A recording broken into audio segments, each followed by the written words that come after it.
Here's a rewritten version of your script with a smoother narrative flow, stronger emotional tension, and a more engaging storytelling style.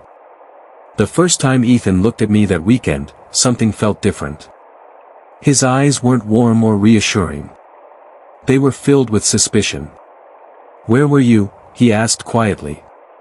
The words were soft, but the accusation behind them cut deep. My heart skipped a beat because I knew exactly what he was thinking. And I knew the truth, completely innocent as it was, had the power to destroy the perfect picture he believed we had. "My name is Claire. I'm 28 years old and work as a marketing consultant. For the past 3 years, I've been in a relationship with Ethan. Ethan is thoughtful, protective, and fiercely loyal. Sometimes, too loyal." The weekend started normally enough.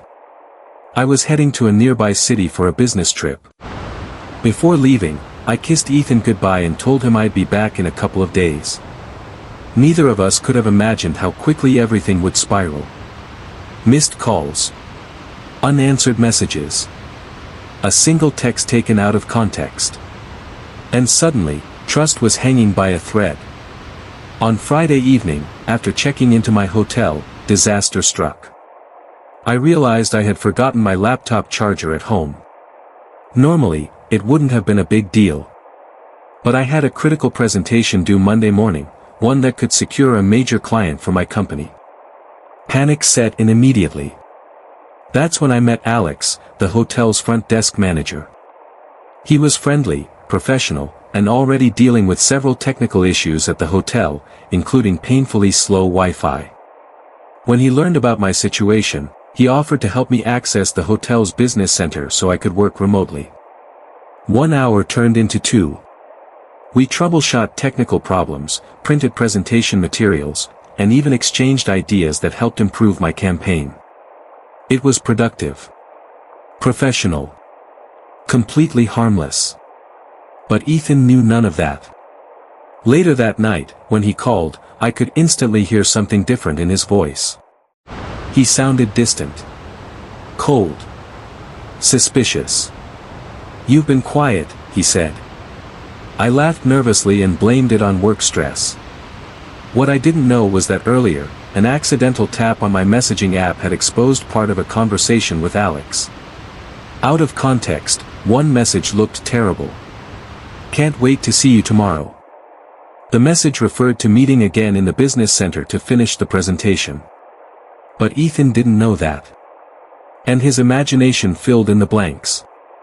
By Saturday morning, his doubts had reached a breaking point.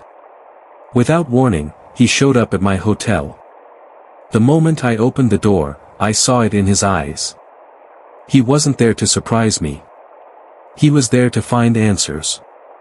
His gaze swept across the room as if he were searching for evidence. "Claire," he said sharply, "who is he?" My stomach dropped. I knew exactly who he meant. For a split second, fear took over, not because I had done anything wrong, but because I realized how convincing the misunderstanding looked. I took a deep breath, grabbed his hands, and looked him directly in the eyes. "It's not what you think." Then I showed him everything. The emails. The presentation drafts. The work logs. The meeting schedules. Every piece of evidence proving exactly where I'd been and what I'd been doing.